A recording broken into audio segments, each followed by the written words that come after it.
성전에 들어가신 예수님, 이런 제목으로 말씀을 전하도록 하겠습니다. 종려주일에 십자가를 지시기 위해서 예수님께서 예루살렘에 입성하십니다. 그리고 그 다음 날이 바로 오늘 월요일입니다. 월요일은 대체적으로 권위의 날이라 이렇게 칭하고요. 이때 예수님께서는 세 가지 정도의 사건을 행하십니다. 열매 없는 무화과 나무를 저주하십니다. 그리고 성전에 들어가셔서 장사하고 환전하는 자들의 그 모습을 뒤엎으시고 성전을 청결케 하십니다. 그리고 베다니에 가셔서 쉬십니다. 특별히 이 중에서 누가복음을 우리가 따라 이번에 가고 있는데, 누가복음에서는 성전을 청결하게 하는 사건만 기록되어 있습니다. 그래서 오늘 이 말씀을 다루려고 합니다. 대부분 성전을 청결하게 하는 사건을 사람들은 신학적으로 해석합니다. 성전의 주인이신 예수 그리스도의 모습을 살피며 그 모습을 가지고 성경을 해석하는데, 오늘은 누가복음에서, 오늘 본문이 누가복음에서 강조하고 있는 내용을 그대로 따라 성전의 기능과 성전의 역할을 여러분에게 말씀을 드리려고 합니다. 고난주간 첫째 날 월요일에 성전에 들어가신 예수님께서 무엇을 하셨는가? 첫째로 성전은 기도하는 집이라는 것을 알려주십니다. 여러분, 성전의 기능이 뭐예요? 기도하는 거예요. 성전은 기도하는 집입니다. 자, 45절 다 같이 읽겠습니다. 시작. 성전에 들어가사 장사하는 자들을 내쫓으시며. 성전은 장사하는 곳이 아닙니다. 성전에서 장사하는 일은 있을 수 없습니다. 교회에서 가끔 지방에서 목회하시는, 농어촌에서 목회하시는 목사님이 본인 교회 성도들이 힘들게 재배했던 야채나 과일이나 다양한 품목들을 교회 남녀 전도회에서 가져다가 판매하는 경우가 있는데, 이거하고는 좀 다릅니다. 이렇게 해석을 하면 안 됩니다. 왜냐하면 오늘 본문에서 장사하는 자들이라고 하는 이들은 누구인가 하면 하나님께 드려질 재물을, 그 짐승을 파는 행위를 하고 있는 것입니다. 그리고 성전세를 환전해서 자기들의 이익을 취하는 사람들입니다. 여러분, 보기에는 참 그럴듯하고 좋습니다. 왜냐하면 지방에 살고 있다가 6월절이 되면 이스라엘로 다 모여서 예루살렘 성전에서 하나님께 제사를 지내야 되는데 어떻게 그 짐승을 끌고 오겠어요? 그러니까 그러지 말고 우리가 예루살렘에서 짐승 팔 테니까 이거 사서 하나님께 제사 지내라고 하는 거예요. 참 보기 좋죠? 그렇지 않나요? 힘들게 짐승 가져올 필요가 없어요. 그런데 이 사람들은 그런 의도가 아니었습니다. 집에서 잘 길렀던 짐승을 하나님께 드리기 위해서 애지중지하며 가지고 오면 그걸 안 받는 거예요. 왜? 오직 성전에서 파는 것만 하나님 앞에 제사 드릴 수 있다라는 거예요. 그리고 이 사람들의 더 큰 문제가 성전세를 만들었는데 세상에서, 사회에서 쓰는 돈이 아니라 성전세로만 쓸 수 있는 동전이나 화폐를 만든 거예요. 그러니까 우리 일상생활에서 쓰는 돈을 사용하지 못합니다. 성전에 와서 성전세를 내려면 어떻게 해야 돼요? 환전을 해야 되는데 거기에서 큰 차익을 얻어내서 오직 자신들의 돈벌이만을 취하고 있는 거죠. 대부분 사두개인들이 이 일을 중심적으로 담당했다라고 알려져 있습니다. 그러다 보니 정작 이 종교 지도자들에 의해서 성전의 중요한 기능인 기도하는 집이 강도의 소굴로 변질되고 말았습니다. 이것은 있어서는 안 되는 심각한 범죄 행위입니다. 성도 여러분, 성전의 주인은 예수님이십니다. 그러므로 성전에서는 주인의 뜻에 부합한 일만 해야 합니다. 바로 그 일이 뭘까요? 기도하는 일입니다. 자, 우리 46절 한번 다 같이 읽겠습니다. 시작. 그들에게 이르시되 기록된 바 내 집은 기도하는 집이 되리라 하였거늘. 아멘. 이 말씀은 이사야 56장 7절을 인용한 말씀입니다. 그런데요, 이사야의 말씀 가운데 한 단어가 빠져 있어요. 이 성전을 청결하게 하는 사건을 기록하고 있는 마태복음과 오늘 본문의 누가복음은 내 집은 기도하는 집이다 이렇게 기록했지만, 이사야 본문과 마가복음은 이렇게 기록합니다. 내 집은 만민이 기도하는 집이다라는 것입니다. 만민이 뭡니까? 모든 민족 아닙니까? 성전의 주인이 예수님이라면 성전에서 기도하는 사람은 차별이 없어야 합니다. 맞습니까? 그렇죠. 그래서 성전에서는 누구라도 만민이 와서 기도할 수 있는 일을 해야 합니다. 하지만 종교 지도자들은 이 성전의 기능을 악용해서 자신들의 뒷주머니를 차고 돈이 있는 사람과 없는 사람과 짐승을 살 수 있는 사람과 없는 사람을 구별하여 그 일을 하지 못하게 했습니다. 생각해 보십시오. 돈이 없는 가난한 사람이 이런 경우라면 성전에 와서 기도할 수 있겠습니까? 없을 것입니다. 고난주간 첫째 날 예수님께서 성전에서 장사하는 자들을 내쫓으셨다라는 의미가 뭘까요? 교회는 예수 그리스도께서 이 땅에 오신 이유를 따라 어느 누구라도 예수님을 구세주로 하나님으로 마음으로 믿고 입으로 시인하면 누구라도 우리 주님이 차별하지 아니하고 누구라도 거절하지 아니하고 그 사람을 받아준다라는 거예요. 그래서 예수님께서 지금 십자가를 지시로 그 여정을 가시는 것입니다. 어떤 자격이나 조건을 두어서는 안 됩니다. 하지만 생각보다 이런 일들이 심각하게 일어나죠. 제가 일전에 한번 말씀드렸던 것 같은데요. 제가 유학 가기 전에 섬겼던 교회에서 제가 유학을 간다니까 한 권사님, 저희 교구에는 한 권사님이 저와 제 아내를 초대해서 식사를 대접해 주셨어요. 식사를 어디서 했냐면 연희동에 있는 유명한 칼국수 집에서 했어요. 이 칼국수 집은 이 권사님이 전에 일했던 곳이에요. 일했던 곳이니까 권사님이 가니까 정말 더 많은 것들 푸짐하게 대접해 주셨어요. 식사로 칼국수를 먹고 권사님께서 봉투 하나를 주셨어요. 그런데 그 봉투를 받기가 참 부끄럽고 죄송했어요. 왜냐하면 너무 힘들게 넉넉하지 못하신 분이니까요. 그런데요, 더 중요한 것은 대화 중에 이 권사님께서 저에게 이런 말씀을 하시는 거예요. 목사님, 유학도 가시고 나중에 훌륭한 목사님 되실 텐데 제가 한 가지만 부탁드릴게요. 목사님은 나중에 담임 목사님이 되면 꼭 사람을, 성도를 차별하지 마세요. 이렇게 저한테 부탁을 하는 거예요. 이 권사님께서 이 말을 할 때 제가 얼마나 낯이 부끄럽고 죄송하고 미안했는지 모릅니다. 이 권사님이 느낀 게 무엇입니까? 교회에서 차별을 당했다는 거 아닙니까? 가난한 자와 있는 자 그런 모습 때문에 힘들었다는 것 아닙니까? 나중에 돌아와서 봉투를 열어보니까 5만 원이 들어있더라고요. 그런데 그 5만 원의 값어치에 우리 권사님의 목사를 사랑하는 따뜻한 마음과 충고가 담겨 있으니 저로 하여금 채찍질을 하게 되고요. 저로 하여금 목회자로서 다시 한번 저의 길을 다짐하게 해봅니다. 감히 말합니다. 사랑하는 성도 여러분, 교회에서는 사람을 차별하고 구별하면 안 됩니다. 나하고 수준이 맞는 사람과 그렇지 않는 사람, 부유한 사람과 가난한 사람, 이렇게 교회에서 사람을 나눈다면 그게 교회입니까? 주님이 주인 되시는 성전입니까? 그럴 수 없습니다. 그러므로 오늘 고난주간 첫째 날 성전에서 만민이 기도하는 집을 선언하시기 위하여 성전에서 장사하는 자를 내쫓으셨던 것처럼 우리가 만약에 이 일을 하지 않고 만약에 우리가 이 교회를 강도의 소굴로 만든다면 우리 주님께서 오셔서 우리 이한교회 모습을 보시고 한탄하시며 이곳에 있는 모든 사람을 내쫓지 않겠습니까? 바라기는 이번 한 주간 성전의 기는 이렇게 새벽에 나와서 하나님 앞에 간절한 소원을 아뢰고 누구도 거절하지 아니하시고 우리의 간절한 소원을 들어주시는 그 하나님 앞에 우리의 기도를 내어드리고 인생을 내어 맡기고 나아가는 저와 여러분의 삶이 되시기를 주님의 이름으로 축복합니다. 두 번째, 성전은 말씀을 가르치는 곳이어야 돼요. 자, 우리 47절 다 같이 읽겠습니다. 시작. 예수께서 이렇게 시작하죠.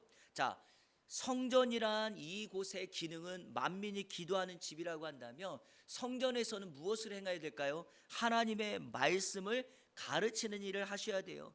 그러니까 예수님께서 십자가를 지시기 전에 성전을 청결하시고 장사하는 자들을 그곳에서 다 내쫓으신 다음에 뭘 하십니까? 날마다 성전에서 가르치셨다. 하나님의 말씀을 가르치신 거예요. 저는 이것이 정말 중요하다고 생각합니다. 오고 오는 세대에서 우리 예수님께서 마지막 그 시간에 성전에서 무엇을 해야 되는지를 우리에게 친히 본을 보여주신 것이죠. 그러니까 이 시대를 살아가는 교회는 하나님의 말씀이 교회 중심, 우리 인생의 중심이어야 됩니다. 자, 문제가 발생합니다. 우리 47절을 전체 다 읽겠습니다. 시작. 예수께서 날마다 성전에서 가르치시니 대제사장들과 서기관들과 백성의 지도자들이 그를 죽이려고 꾀하되. 아멘. 성전의 주인이신 예수님께서 성전에서 해야 될 가장 중요하고 옳은 일을 하고 있는데, 여기 보니까 대제사장, 서기관, 백성의 지도자들이 예수님의 가르침을 듣고 순종하려 하기보다는 도리어 예수님의 말을 듣고 그를 죽이려고 합니다. 이유가 뭘까요? 여러분, 이 대제사장, 서기관들은 마땅히 율법을 가르치는 교사들 아닙니까? 그런데 이들이 자신의 역할은 하지 않고 오직 돈벌이에만 눈이 멀어 성전에서 장사하고 돈을 환전하고 이런 일을 벌이고 있는데, 성전의 주인 되신 예수님께서 오셔서 성전에서는 이런 일을 해야 된다고 말씀을 가르치니 자기들이 부끄럽게 된 거죠. 스스로 채찍질을 당한 것입니다. 그러니까 예수님의 모습을 보면서 자신들의 잘못을 보는데, 여러분, 사람은 이럴 때 두 가지로 반응합니다.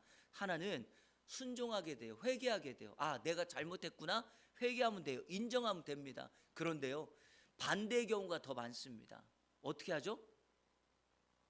부딪힙니다. 싸웁니다. 반대로 갑니다. 여러분, 오로지 이것에 눈이 멀어버린 사람들이 나중에 결정하는 게 뭔지 아십니까? 하나만 바라보니까 오직 저 사람이 나오고 반대로 가. 그러면 결론은 뭘까요? 그를 죽이자, 살려두면 안 된다, 이렇게 가는 거예요. 그래서 이들이 예수님을 죽이려고 꾀했다라고 하는 것이죠. 사랑하는 성도 여러분, 이런 의미에서 여러분들은 교회에 오셔서 하나님의 말씀을 잘 듣고 배우고 계십니까? 말씀을 전하고 가르치는 것은 저라고 치면, 여러분, 제가 전하는 말씀이 여러분의 귀에 잘 들려오십니까? 열린 귀가 되십니까? 제가 한 가지 적용점을 말씀드릴게요. 교회에 와서 여러분들이 하나님의 말씀을 잘 듣고 마음에 새기려면 다른 생각과 다른 목적을 가지면 안 돼요. 다른 생각이라고 하면 교회 와서 예배드리고 말씀드릴 때 자꾸 다른 일을 생각하는 거예요.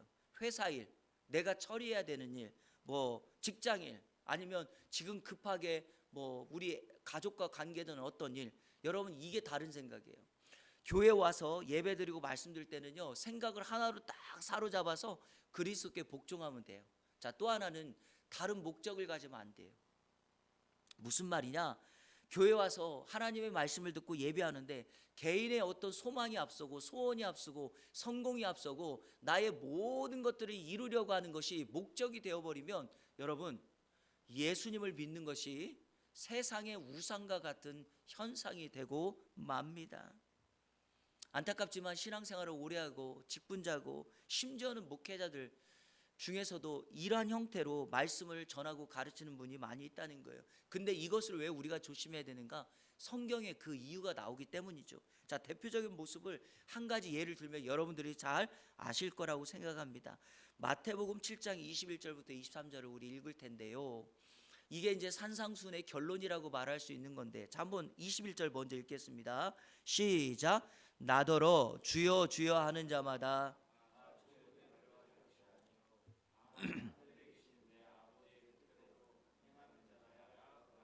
아멘. 여러분 어떻습니까? 평상시에 주여 주여 이렇게 많이 한다고, 기도를 많이 한다고, 여러분 삶의 모습에 주의 뜻대로 행하는 모습이 없다면 그 사람이 예수를 믿는 사람인가 의문점이 들어요.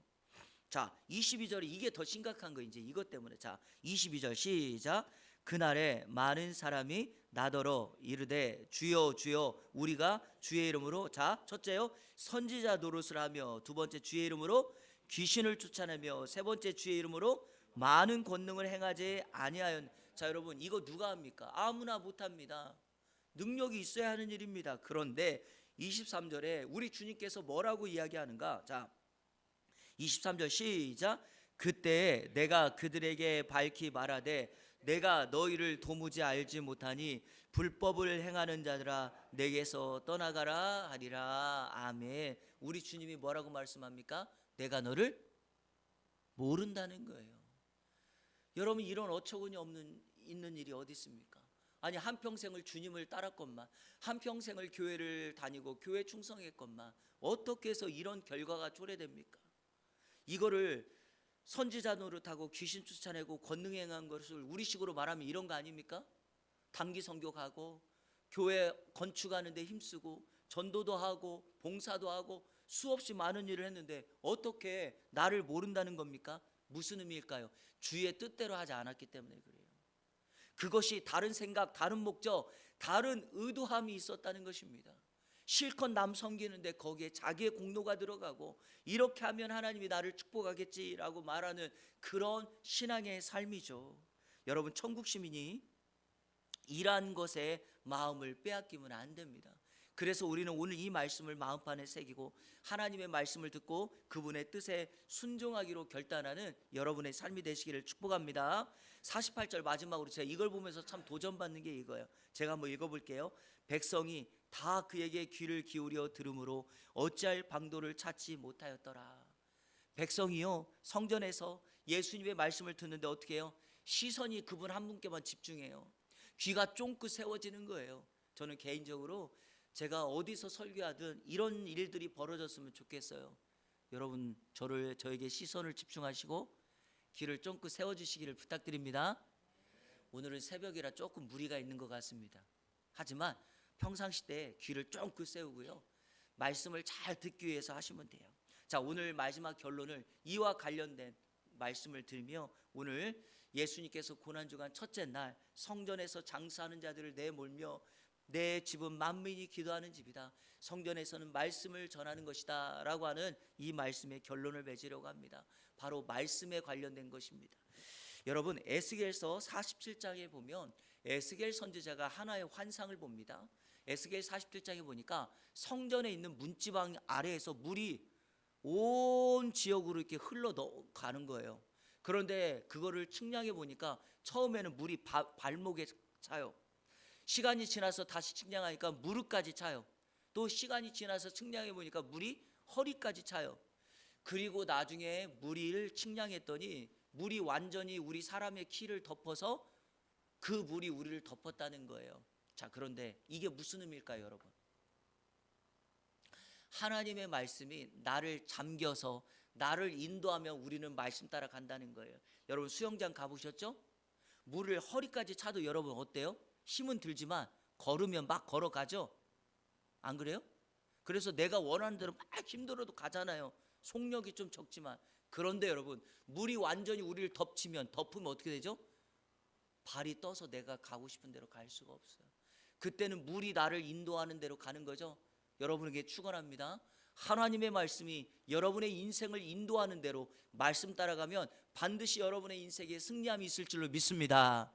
또 하나, 이 물이 머리를 덮었는데 계속 흘러가는데 닿는 곳마다 변화의 역사가 일어나는 거예요. 짠물이 민물이 되고 죽어가는 생물들이 살아나 번성하기 시작합니다. 나무는 풀을 내고 열매를 맺기 시작합니다. 무슨 의미일까요?